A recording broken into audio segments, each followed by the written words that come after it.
For the most part, fibromyalgia is very invisible unless you're in extreme, excruciating pain. And most times, fibro patients have learned how to mask it. And what we mean by autoimmune, I want you to imagine a battle or a war. So there are two sides to it. And then all of a sudden, your soldiers start attacking one another and not the enemy. We're told by our doctors, there's no cause, no cure.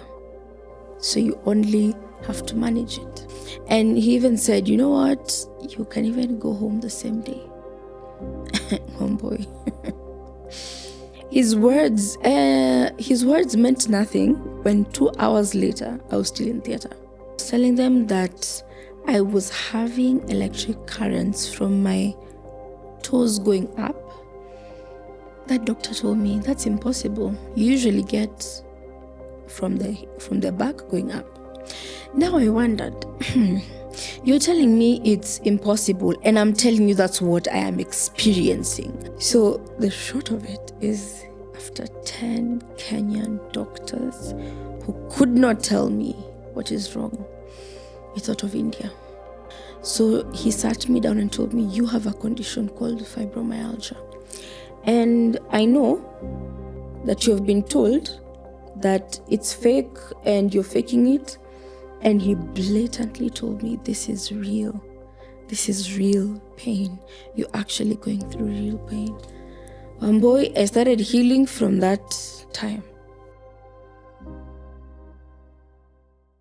Welcome to the Unseen Life Experience podcast, where we share the stories of Africans living with or affected by disability. Today, we have an amazing guest who will be sharing her story living with a chronic pain condition known as fibromyalgia. Let's get right into it. Hi. Hi. Thank you for coming on set today. Thank you very much. Please introduce yourself. Okay, so my name is Maureen Muturi. I am a life coach, a purpose coach, an author, and an inspirational speaker. Yes. An author, wow. What's the title of your book? Books. Yes. So my first book is called Defining Fire. So this covers the behind the scenes of what usually goes on in our lives. For the most part, fibromyalgia is very invisible unless you're in extreme, excruciating pain. And most times, fibro patients have learned how to mask it.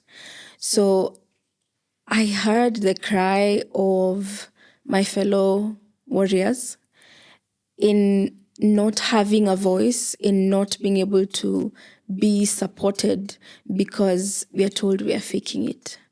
And so I decided to write a book about it. So it has the behind the scenes and all the chronic conditions that I have currently, but the twist of it is then how God has used that pain to birth purpose inside of me, and it's the reason I am here with you today. So you mentioned the first book. Yes. And how many books are there? So there are 2 books, All right, which are originally mine. Then I have co-authored another book, an inspirational series of stories.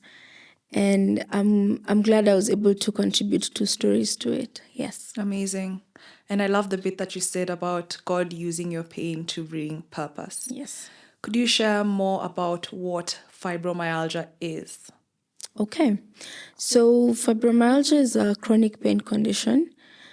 It's still contested if it is an autoimmune disease. And what we mean by autoimmune, I want you to imagine a battle or a war. So there are 2 sides to it. And then all of a sudden, your soldiers start attacking one another and not the enemy. So our immune system starts attacking our own. And it attacks tissues, cells, whatever it may find. So there are people who have autoimmune diseases that That's what happened. The immune system was not able to identify that this is part of our own system and not the enemy. So, you know how we're taught that the immune system goes and attacks bacteria or a virus when it's in the body. But now this time it feels and identifies our own body as the enemy. So depending on what part it's attacked, then you get different autoimmune diseases. For example, lupus, scleroderma, and so many more. So it's being contested whether it's an autoimmune disease. But in a nutshell, chronic pain condition, and it attacks connective tissues and muscles, all the muscles in your body. If you have a muscle, believe you me, fibromyalgia can attack it at any one point. And it has over 200 plus symptoms. Wow. And the other thing about it is that fibro patients they experience fibromyalgia differently. So even if you and I have migraines, there's a way it affects us, affects me and affects you differently. So we're left to manage it. We're told by our doctors, there's no cause, no cure. So you only have to manage it. Yeah. No cure, it is not treatable. You cannot take pills and you're cured of it. It's not possible. So you're told to manage. You manage with different things. So medication, exercise, physiotherapy, lifestyle changes. You now live with the awareness that this is here humanly to stay. But those of us who have this thing inside of us that knows, it's a conviction inside of us that because we are not of this kingdom, we still have a possibility of being healed by God. But imagine the person who has no such conviction. In short, they are saying, this is with me for life.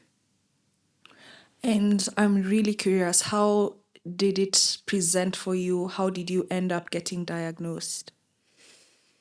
That was a long journey. I say long for me, but longer for others. So what I mean is, because it's invisible, you're misdiagnosed a lot. So mine presented after I was done a surgery. My right knee used to dislocate. So it would pop out to the side and back in milliseconds. And the pain that you, the pain that you experience is so excruciating, you don't have words for it. So if you are standing, you don't know at what point you fell, but you fell. So I was done the first surgery in 2010, and I was told it would not dislocate again. 2012, I am walking in the pavements of school, and I don't even know at what point or what triggered it. I dislocated my knee. I didn't step on a stone wrongly. That was the most mysterious of my dislocations. So when that happened, I had to go back to the doctor. And he said, this time you have a torn meniscus and we have to repair it. Then he said, but don't worry, this time it's not a really big surgery. We'll just they call it a keyhole surgery. So they just plant a small camera to show them what is going on. Then on the other side, it helps to repair. So it's not a full-on big surgery. And he even said, you know what? You can even go home the same day. Oh boy. His words meant nothing when 2 hours later, I was still in theater. And he said, we're going to take 30 minutes. I was in theater. My mom was waiting for me. So can you imagine the state of mind of my mom waiting for me 30 minutes, an hour 30 2 hours. Why am I not out of theatre? I've come to believe and I've come to appreciate the beauty of our brains. For 6 months, my brain hid the fact that I woke up while I was in theatre. Hid completely. I did not have any recollection of it. Then one day I'm narrating this story and all of a sudden I have a memory that I've not interacted with before. So I woke up in theatre. I was in excruciating pain. I was seeing the people in scrubs going to and fro. Then I remember the voice of the nurse. Is the way she's acting normal? Then the doctor says something to the effect, add her medication. And that was the first time. I wake up again, still in theatre. She asks, I don't think she's okay. The doctor says, add her, whatever. And so the next time I wake up, I am on my way to the ward. I am in pain. I'm in pain. And my mom is asking me why I'm crying. I'm like, I couldn't even finish a sentence. I just said, chungu. So it's safe to say that surgery went south. And after that surgery, when I was going for my review after 2 weeks, I started having an electric leg pain in my toe. I would liken this to such a sensation as you, for example, wash clothes and then you go to put your finger on a socket. You know that electric current you would get? Yes, that kind of pain.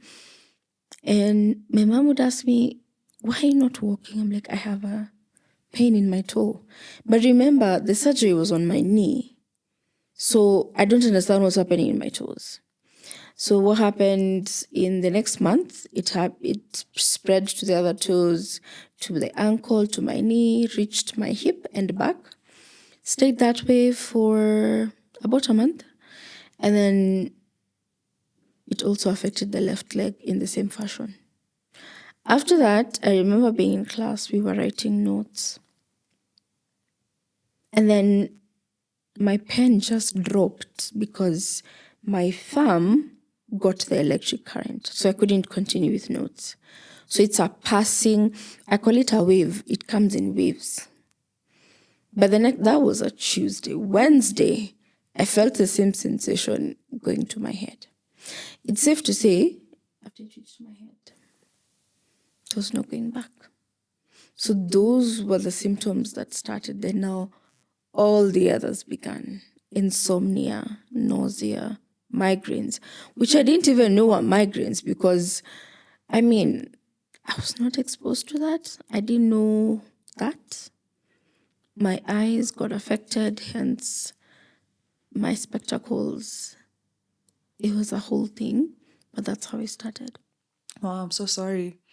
And you shared that the way, let's say, I would get a migraine is different from the way you would get a migraine. Could you just define that and also the difference between a headache and a migraine? Sure. So there are different types of migraines, there are different types of headache. So there's a cluster headache that happens especially on your forehead. Then there's the normal headache, which if you took paracetamol, it would subside within an hour. For a migraine, it doesn't come with just a headache. So a migraine comes with nausea. You feel like you want to throw up. It comes with photosensitivity. You do not want to be in a room that has the slightest light. So when I'm having a migraine, you will find that all my curtains are drawn and I have something over my eyes because I don't want light to reach my eyes because it's too painful. Then I don't want to hear any noise. You're affected by noise means Someone is, for example, stirring the cup after putting sugar, or eating the way you feel like you don't want to leave anything on the plate. So you're gathering all your food, that, or something drops, it's excruciating. So the headache is headache just alone. A migraine comes with a whole other symptoms. And there are people who get a warning before a migraine. So that says you have an aura. I get a migraine, and before I get a migraine, I start feeling tired. I start seeing patterns when I'm not seeing well. I start feeling the need to shut down and stop doing anything. Then it comes. The nausea it comes with, geez. It doesn't just go away. So a migraine is a headache plus all other symptoms. And then there is another one that just comes from the neck and comes like this to the eye. You can't open that eye.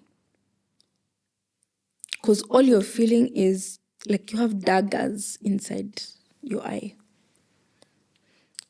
And when I meant we may experience it differently, there are migraines that I have. If one comes, if I was speaking to you like now, we had done the conversation. I can't speak afterwards. Or it comes like this? Yes.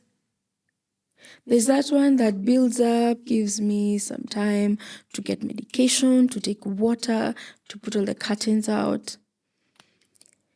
There's one that does not give me that space. It comes in my head, or the one for the eye. And that's it. Our conversation is over. My voice just goes, my energy is drained. And that's it. I can't speak afterwards. You mentioned that this started in 2010. 2012. Now. Yes. And did you go to the doctor and then they immediately said this is fibromyalgia? No. How did that diagnosis come about? So 2010 was the surgery that went well. 2012 was the surgery that went south. We went back to the surgeon, and we didn't even get him. We just got his understudy, because after they've worked on you, that's it. That was their work. You will not see them in the clinic. They will leave someone else. And he said, the pain does not make sense. Then when I was telling them that I was having electric currents from my toes going up, that doctor told me, that's impossible. You usually get from the back going up. Now I wondered, you're telling me it's impossible, and I'm telling you that's what I am experiencing. So we did an MRI. My back was okay. So after that is when now I started being dismissed. I'd go to a doctor. They'd look at me. I was 16. One said, it's adolescence that's bothering me. And he said it in Swahili. Any adolescence inamsumbua.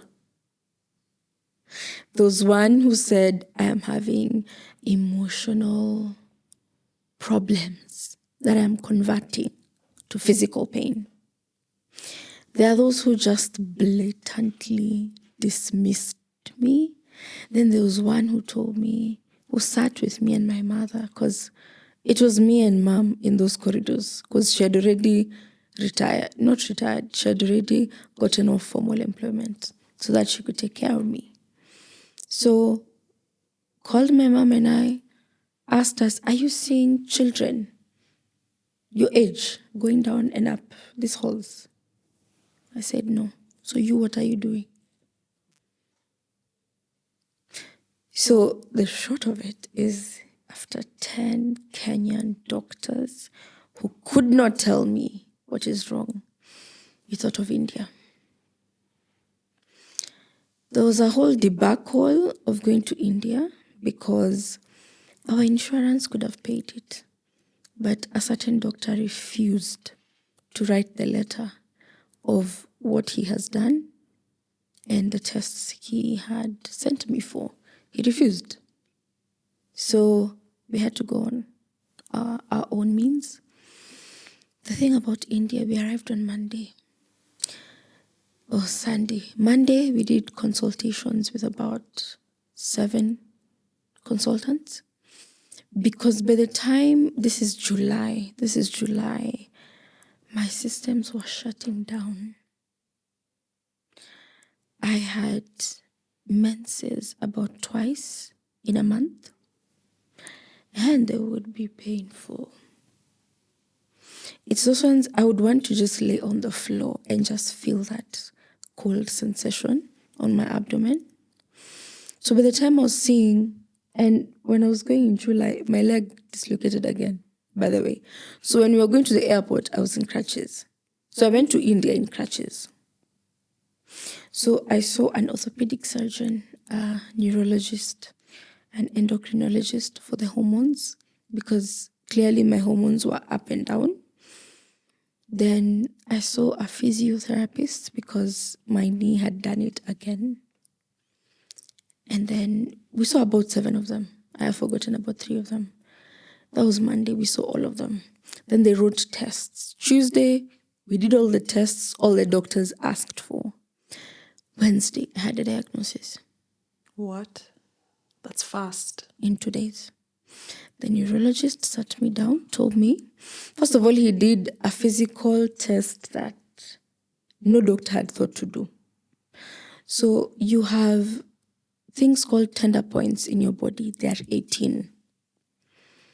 If he presses and 11 of those are painful, most likely you have fibromyalgia. So it was here, here, and here, at the back of my head, my neck, my knees.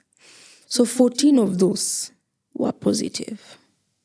Then when you add 3 months of an unexplainable pain, then when you add insomnia, all of those things added up to you have fibromyalgia. So he sat me down and told me, you have a condition called fibromyalgia. And I know that you have been told that it's fake and you're faking it. And he blatantly told me, this is real. This is real pain. You're actually going through real pain. One boy, I started healing from that time. Someone actually had me, saw me in my pain, and told me I was not crazy. And believed you. Yes, and believed me. So he told me this is how we're going to treat it, medication, exercise. You have to adjust your lifestyle, know how to cope with stress, because stress is like the number 1 trigger of fibromyalgia. When he gave me that medication, I slept that night like I hadn't slept for 6 months. Like I actually slept the whole night and woke up. It was such a relief. And that's how I got my diagnosis. I'm so curious. Is it that fibromyalgia is not taught in medical school here? Because judging from how the Kenyan doctors couldn't diagnose you, yet the Indian doctors were able to diagnose you within days. 2 days. Yeah. Isn't it taught in medical school, or what would you say? Apparently, it's 2 sentences in a book. What? It's not comprehensive. Yeah. And worse still, the professionals who deal with fibromyalgia, they're called rheumatologists. By the time I was being diagnosed in Kenya, there were only about 4 doctors who are rheumatologists. At least now we can say we have about 8, they've doubled. But before you reach a rheumatologist and go through a GP, just a normal doctor, they wouldn't do those tests because they don't believe you in the first place. If you don't believe I have sickness, why would you go looking for it? That was the problem. Yeah. And we are saying it's invisible, but dear God, it is not. If you looked hard enough, you would see it. You would see it. But now, people think that it's rare. People think it's rare in Kenya. Yeah. It is not rare. It is that people are undiagnosed. As I'm speaking, we formed a support group. Two of my friends, we formed a support group together in 2018 because we told ourselves we have gone through our individual journeys alone. As long as that group exists, we don't want any other person to go through their journey of fibromyalgia alone. So we created the support group. Right now, we're about 118.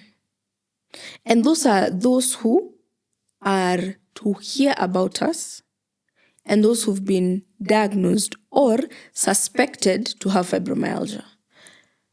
I am sure that there are so many people who are undiagnosed because that diagnosis for me took 6 months. I am thankful it took 6 months because for others, they've been misdiagnosed. And so by the time they arrive at fibromyalgia, 10 years, 12 years, 15 years, there's someone who was rightly diagnosed after 20 years. So those 20 years, they were being treated for something different. What are the common misdiagnoses that people get? Arthritis, because of our joints aching, lupus, mostly, because the problem is autoimmune diseases, they share certain symptoms. So for example, how did I not even mention fatigue? Goodness. Fatigue, and by the way, just so you know, fatigue is not tired. Fatigue is when my tired is tired. Like you want to imagine you went out, you dug in the shamba all day, then you were hit by a bus, then you were rained on. Now, that is fatigue.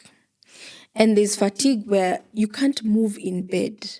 So you stay in the same position because moving is too painful and it takes too much. So the things that are common in autoimmune diseases: widespread pain, fatigue, and the symptoms of cognitive, because it also affects cognitive. So actually for fibromyalgia, the comorbidities that it has is that you're affected in your cognitive abilities. So we have something called fibrofog. So it's like you have a fog in your mind. You can't think straight. You have words, but they don't come out. You know what you want to say, but it won't come out.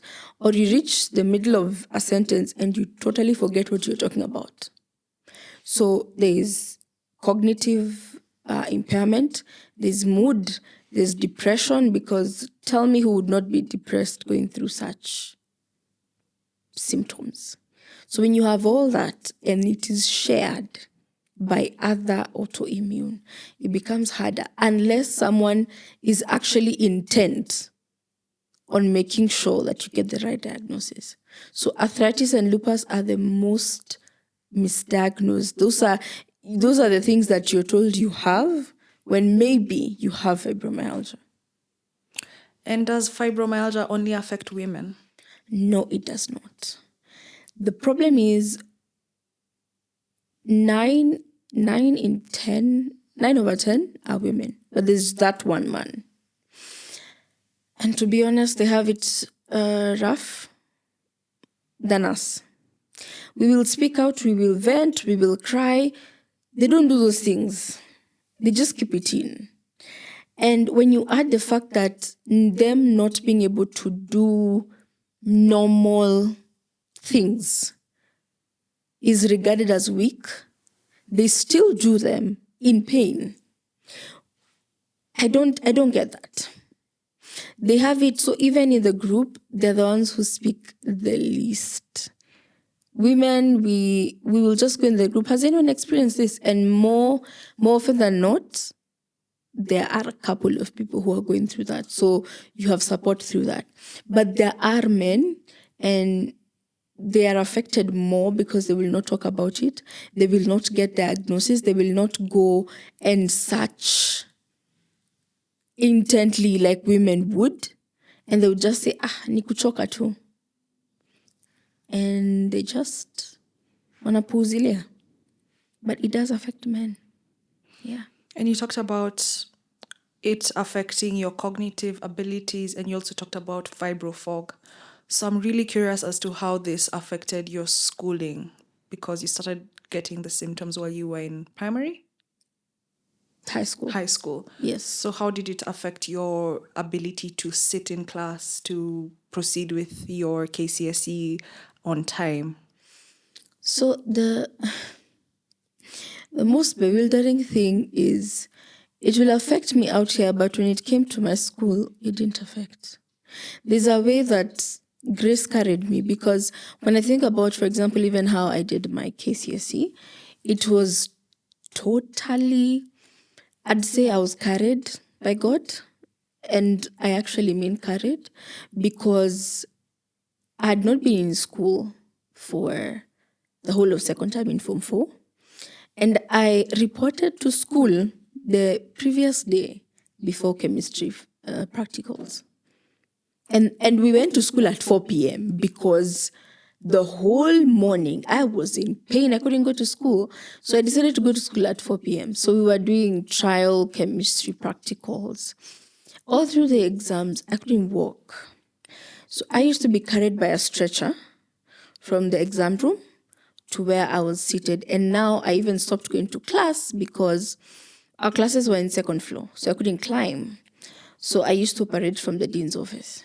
So they'd carry me from the exam room to the dean's office, then dean's office to the exam room, carried in a stretcher.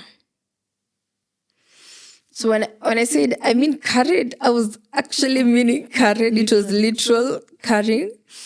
And those ones where my hand refused to write, my right hand refused to write.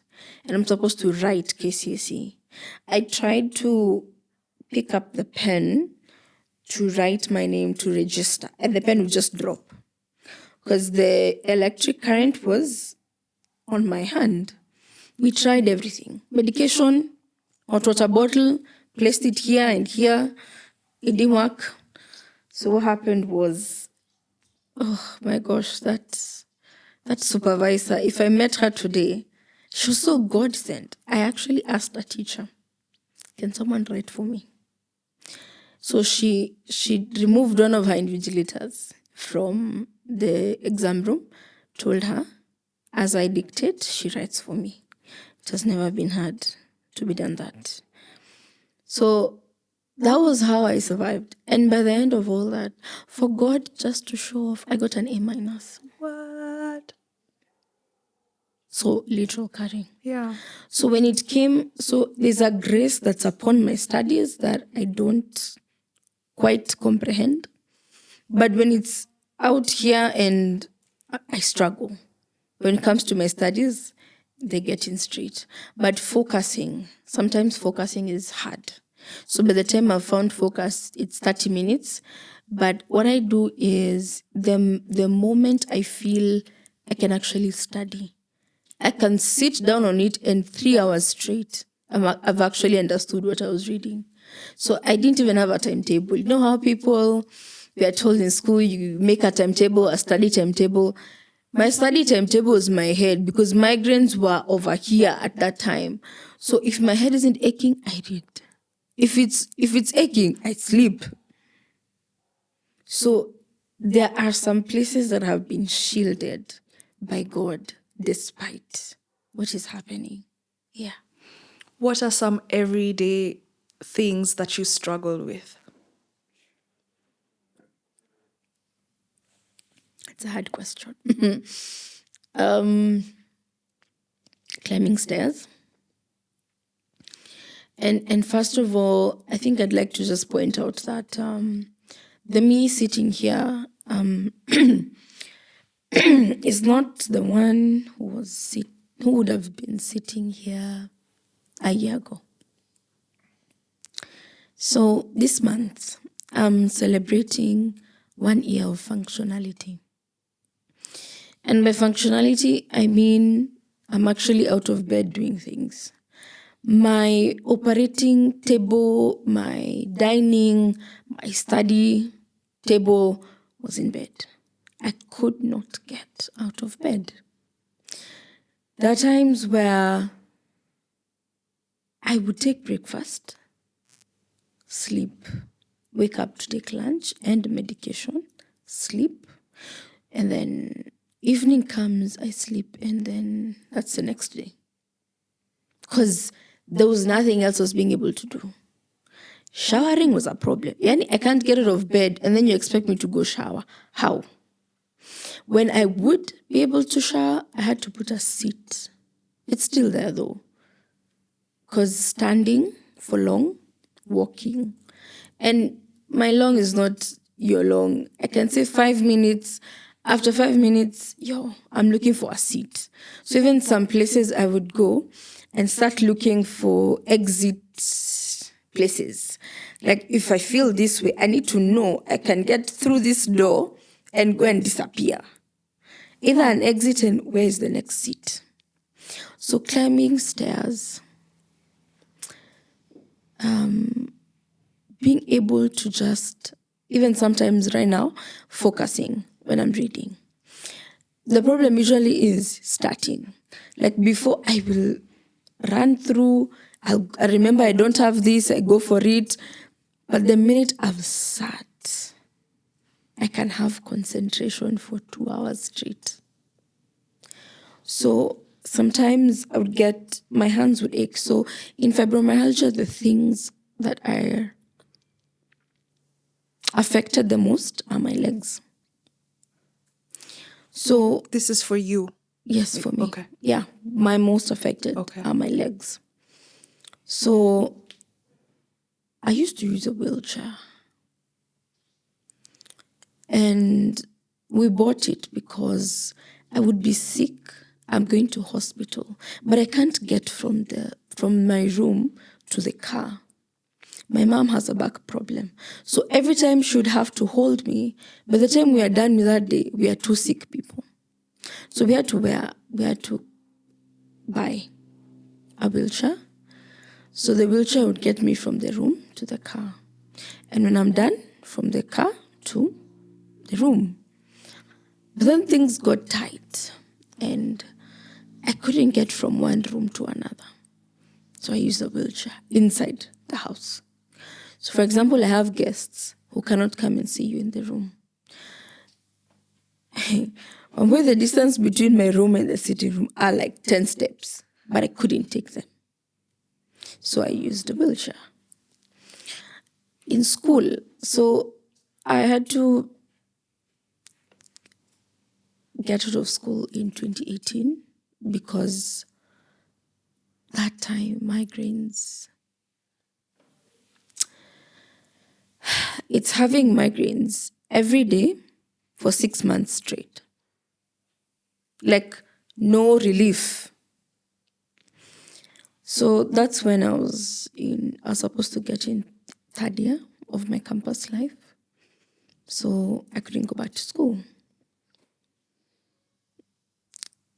So 6 years later, which is now this year, when I saw that my functionality has improved, I went back to school. So I've finished my first year. I'm doing Bachelor of Arts in Counseling Psychology. So in school, I struggle a lot in the beginning of the semester because some classes are inaccessible to me. So if they're put in second floor, third floor, fourth floor, if I made it up, going down would be a problem. I would have to be carried, supported, all those things. Ramps are a way, for me, ramps are worse than stairs. You would think that I would resort to using ramps, but the steady climb affects my hips and my legs and my back. So puts pressure, so it's painful. So getting whoever is concerned to shift classes is hard, especially in the beginning of the semester. But this time, at least the semester that began 2 weeks ago, the classes are somewhere where they are accessible. I mean, it's the easiest semester I've had in the beginning because I don't have to advocate, because that was also really hard for me. So when you look at me, this is me after 1 year of functionality. If I was to talk to you last year, I would tell you everything hurts, everything's difficult. But at least now I can say some things have been made a little bit easier. What changed to get you to the point of functionality? What worked for you? So I was in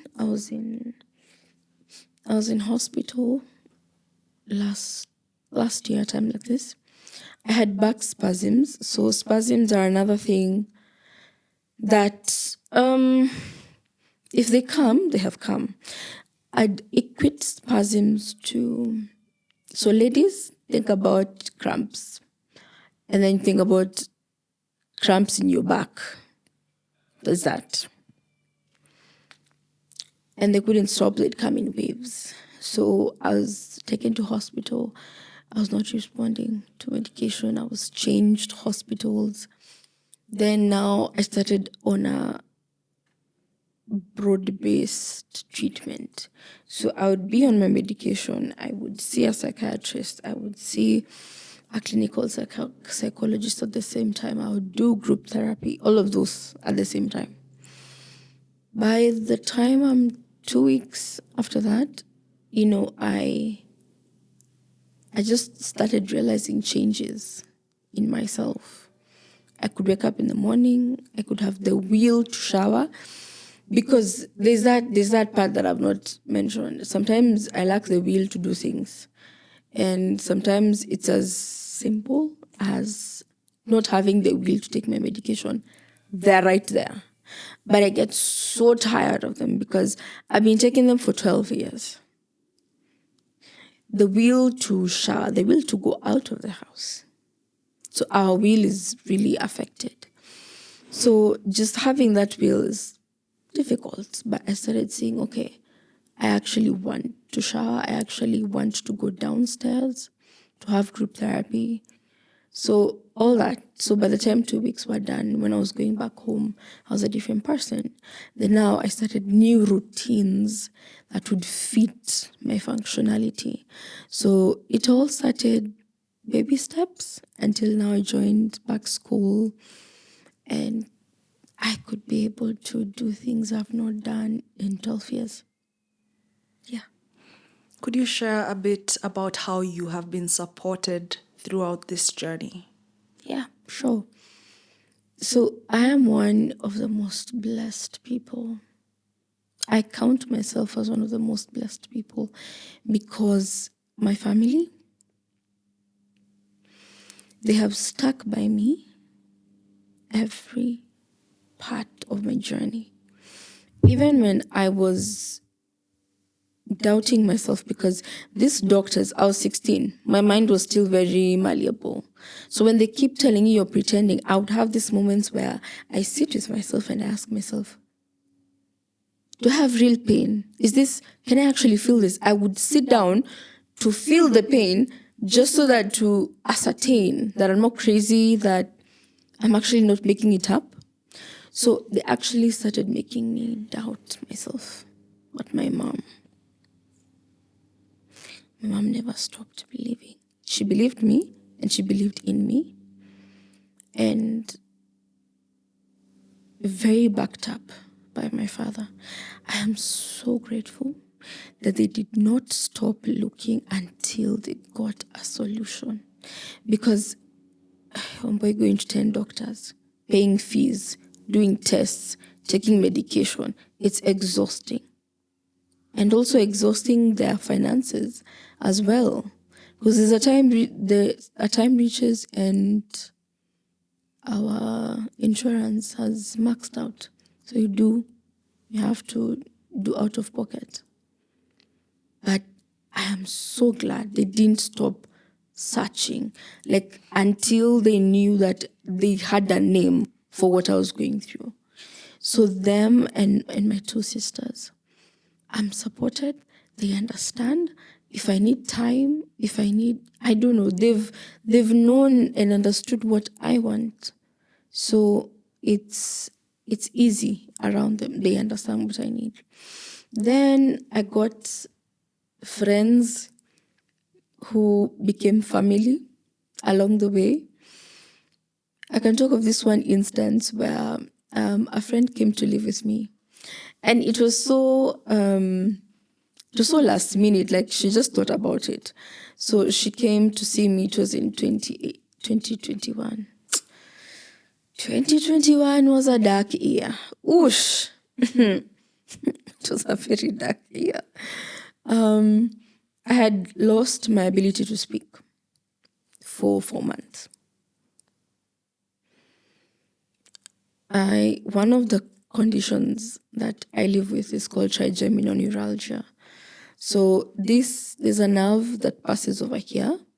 It's called trigeminal nerve. So when it has pain, it's neuralgia, the pain of this nerve.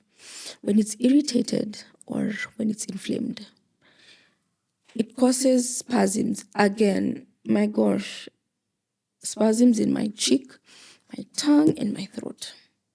So while we were examining spasms, so now I want you to examine spasms in your mouth. And they would come with waves. I'd be hungry, but when I look at that food and wonder where it is going to pass, I would rather not eat. And we weren't finding answers. We didn't know what to do about it. So it reached a point I just started having suicidal thoughts. It had happened in 2018. So 2018 and 2021 are those years. So I just reached a point and I was lifeless. There's no life in me. So she came to visit me, and she saw how I was and everything. Then we were eating fruits. So she had brought a plate and two oranges and a knife. Then she reached the door. She's like, I can't trust you with this knife. Let me go with it. And she went with it. I found it so endearing. Right now I laugh about it, but it was not funny. But I mean, to comprehend it to that place that she can't leave a knife with me. So she has become family. Many other friends of mine have become family. So that's why I'm saying I'm blessed. Because one boy, let me tell you, my fellow warriors, the people that support them are zero, most of them. They have spouses who don't believe them. They have parents who have neglected them. They have siblings who just think, you have your own thing, you just like attention. So they come and get support in the group. So when I think about and I hear the stories and I read them and I think about my own life, I'm like, no, me, I'm blessed. I don't even want to talk about my life because I feel like I'd be boasting about the thing they don't have. So I've been supported all through. I've not felt like nimeachiliwa. Never. Yeah. Thank you for being so honest and vulnerable. I have a question, but first you talked about different conditions, like the one that you mentioned, that the nerve that passes through the cheek. So aside from fibromyalgia, there are other conditions that could come with it? Yes. It doesn't come alone. What? Autoimmune diseases, they don't come alone. You get lupus, kidogo, you have fibromyalgia. So for me, I have fibromyalgia was the parent condition. And then that was 2012. In 2016, I was diagnosed with chronic migraines. So remember when I was telling you I'd had migraines, but I really didn't know that they were migraines. So in 2016, they were now diagnosed as chronic migraines. 2017, I was diagnosed with endometriosis. Yeah, that was another very interesting 3 days of the beginning of October. Then 2018 is now that when I had trigeminal neuralgia. Then 2019, we had to go to London because the migraines were not getting under control. Excuse me. And my doctor was very candid to tell us that whatever he could have done, he has done. So he has nothing else to do except the one condition that is not, the one treatment that is not in the country. So it was in London. So he referred us to his professor in London. So 2019, we found a treatment for the migraines. It's called Botox injections. Usually it's used as for people who want to... Beauty. Yes, for beauty. But it has an application for migraine use. That was good, but it had to be repeated every 3 months. So every 3 months in 2019, we were in London. And London is expensive, just so you know. Yeah. Just so you know. Yeah. It's expensive. So when I went there, I was diagnosed with a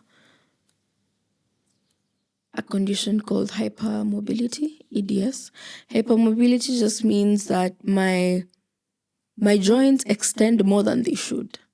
And now, why I dislocated 8 times between 2007 and 2017, it made sense. Because my joints were hyperextended, and therefore they were not where they're supposed to be. So there are people who have hypermobility, but they use it for gymnastics. The people who stretch until you wonder, how are you stretching this way? Most of them, they have hypermobility, but it doesn't bring them any pain or any conditions. But me, it does. So I'll diagnose you that.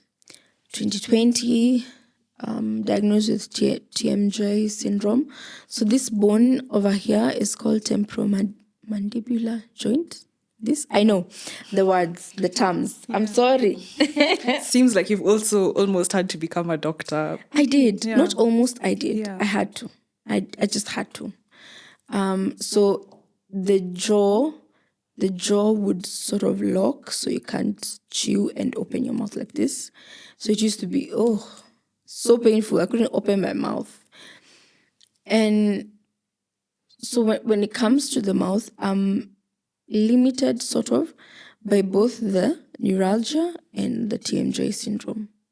So eating apples, I can't eat apples unless they've been sliced into very small pieces or put in juice. So hard things I can't chew because the thought of triggering any of those is just trauma. That was 2020. So 2021 is now when I got now trigeminal neuralgia. 2022, it recurred. 2022, the neuralgia recurred. And then I was diagnosed with spondylitis. So it's inflammation of one of the joints at the back. So I live with them. I live with them, but they don't have me. But the best part about it is that most of them, they're under control, like tuko remission. We are okay in this season. So the only thing that has been terrible has been migraines recently. And now at least my doctor learned how to do the Botox injections. So now he does it himself. So I had it a month ago. And it doesn't kick in immediately. It has to get in your system and be saturated in your system. Then it lasts 3 months. So after 3 months, you go back and do the Botox injection. So I'm on medication, a lot of medication for all of those conditions. But I can say I'm stable. Yeah. Wow, that's a lot because medication also tends to come with side effects. So how do you cope? The first way I cope is when I get medication. We used to do this in 2012 when you say I had to be a doctor. 2012, after I got fibromyalgia. I don't know, I spent how many months researching about fibromyalgia, knowing all the things that help, all the theories that are there about fibromyalgia, because the thing I learned is that I have to be my best doctor. I have to remember that if a certain medication affected me this way, when they want to give it to me again, I'm like, no, I will not take that because it reacted with me this way. Yeah. Some of these things, if you don't be your own doctor, you suffer. I'll give you an example. When I'm in hospital and my medication has been written out in the treatment sheet, the nurses sometimes, should I say, confuse, or they don't bring the right dosage, or they don't bring the right drug. So for me, I've known all my medication and the color it is. So when I see that a certain medication is there, I'm like, but you've not brought me amitriptyline, for example. It's like, no, it's like you were given at night. I'm like, no, I wasn't given. So they go to the treatment sheet, they find it, I was not given. So they come and give me. Then these are the medication for this. It's dubbed CR. CR means controlled release. So it is released slowly by slowly so that it lasts the whole time. There's a day I wasn't given the CR one, I was just given the normal one. Then I start feeling electric currents in my cheek. I'm like, wait, didn't I take that medication? Then I just figured, I think they didn't give me the controlled release. I called a nurse. This medication, you didn't give me the right one. But you're given in the morning, it's this one. I'm like, no, can you go and look at the packet and tell me if it has been written CR? It was not. So I imagine the patient who goes to hospital just like that and accepts the medication the nurse gives them. So you don't know if any is lacking, if there's a dosage that is up or down. So it has really helped me to be my own doctor. So first, the side effects, I used to read all of them. But now, when I get medication, I throw the insert out that describes all those effects, and I take the medication. I now took it as part of it because I can't do without the drug. So I had to now accept it does not come alone, it comes with effects. So I take it in good stride. Yeah. And when we were talking about this interview, you also mentioned going for physio. Why did you start going for physio and why do you keep it up? Because I know it's very important for you. Yeah, it is. My knee started hurting again, the right knee, the one which had been done surgery. I have exhausted, let me explain. So there's the thigh bone, and then there's your knee. In between, there's a cartilage, a very smooth, that makes sure that it has been padded. So I have exhausted this cartilage, so the bones are now gritting each other, and it is painful. So the way to help with that so that I don't have that much pain, I strengthen my muscles. It's important to strengthen my muscles because for the time I was inactive, I was doing nothing except being in bed. So my muscles sort of wore out because they haven't been used for such a long time.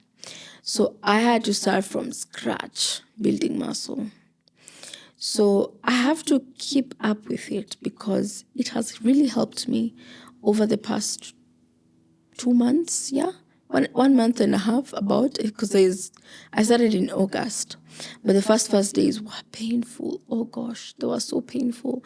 I had to take pain medication in the middle of a physio session because it's just too painful. So it helps to strengthen the muscles. It helps to give me confidence when I'm walking, because even my gait was affected. And now because I think the time when I dislocated my right knee, I learned how to shift all my weight on the left. Now I'm affecting the left because all the weight is going to the left. So I have to learn again the new gait, the proper gait, so that I don't damage the left side. So physio for me, it is important. Before the knee started doing its own thing, I was really struggling with physiotherapy because physio, you have to get the right person. For fibromyalgia, you can't go lifting weights. It has to be swimming, walking, cycling. Low impact. Yes, low impact exercises. Then you build up on that. And then there's soft tissue manipulation, which is more like massage. If you get someone who presses on you, you just get a flare up, just like that. So a flare up is a time when symptoms arise and they are more painful than usual. And flare ups can take whatever time. I know of a friend who has been in a flare up for about 4 years.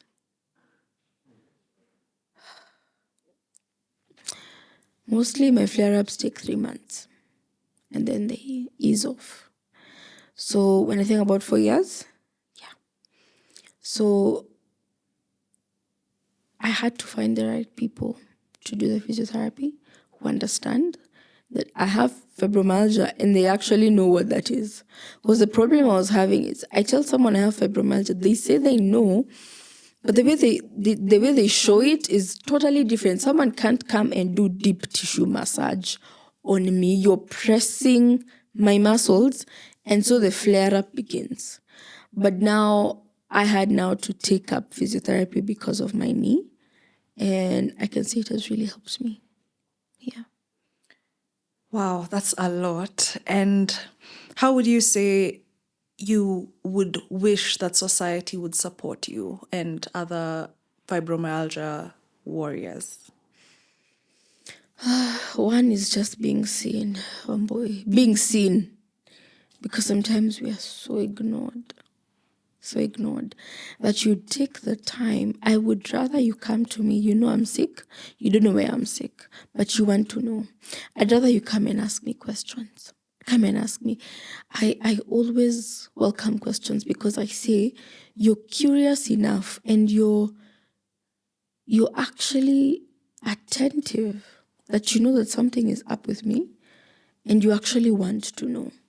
So for me, just see us, go past the invisibility and see the pain. So there's seeing us as people, and then there's seeing that we're actually in pain. Acknowledge that pain. Be with us, encourage us. If you do not have any words to say, just come, let's hang out. Sometimes we just want a break from talking about illness. Come, let's just talk about ordinary things. We can even talk about politics and the weather. It's fine. Hang out, just come and be with me. And also the part where you can help, because you might not know how to help me. Ask me, what do you need right now? So such people, I love such people because I can see they care. So care. Yeah. And how do you find joy? Joy. To be honest, my joy is found in God. I just remember thinking yesterday, I was in church from 10:30 to 6:30. We were celebrating our 1-year anniversary. As a church? Yes, as a church. Okay. Yes. I go to Ruach South. So we were celebrating the anniversary. Oh my God, I had so much fun. I was ministered to. Worship and praise light me up. So even when I'm studying or I'm doing things in the house, I can put music, I can put worship music, I can put praise music and dance to it, just for the audience of one, not anyone watching me, but just to be able to do that. I find joy in such environments. and also things like entrepreneurial conferences, learning, because now, because of being a coach, I'm now an entrepreneur. We sometimes want to not see the business side of it, especially me. The first years, I was like, yeah, but I'm a coach. Why do I need to learn about business? Oh, it's a business. It is a business. So such conferences also light me up, and being with friends and having meaningful conversations. I don't do small talk. I don't know how to do small talk, but we can have meaningful conversations. Yeah. And tell us more about your journey as a life coach and a purpose coach. Okay. So the thing about everything that I mentioned at the beginning, the coach, author, and speaker, they're all born from this journey. So I got an innate need to help people. So I looked for ways to do it. I became a peer counselor in Form 1. I knew I wanted to do counseling at some point, and that's what I'm doing right now. That's what I'm pursuing. So I was the friend you ran to for advice, those strong friends that you have. I am still that person. I am still that person. But I found coaching, and I'm like, something clicked inside of me. I'm like, yes, this is how I help people. And, people don't know the actual power of coaching. So coaching, you come with a relationship, you form a relationship with your client or your coachee, and they help you maximize your potential. You become a sounding board. You are their support system. You listen to them. The one I love the most is holding them accountable to the goals they have set. So Mythbuster, we don't fix people. We're not a fixer. Don't think about Olivia Pope over here. I'm not a fixer. I'm not a fixer, but I'm a midwife. I help you get to the other version of yourself safely. And like midwives, you have to push. You're the one pregnant, you have to push. But I guide you through that pushing process. And you find that people are stuck in careers, stuck in their normal lives, stagnant. And they're like, so what am I going to do? The first thing you have to understand is that stuckness is all in the mind. So when you find me, I help you with your mindset. Those who are looking for confidence, like you can speak into a room and you feel like you can't do that. Those who are looking for clarity, you look for a coach. And it has also really grown me because of the clients that I have also had. My journey as a purpose coach. So my purpose is to birth, awaken, and unlock destinies. Love that. So if there's someone out there who would like to connect with you and maybe work with you, how can they find you and reach you? Okay. So I am on Facebook as Maureen Muturi. Instagram, Be More with More. That's the title of my business, Be More with More.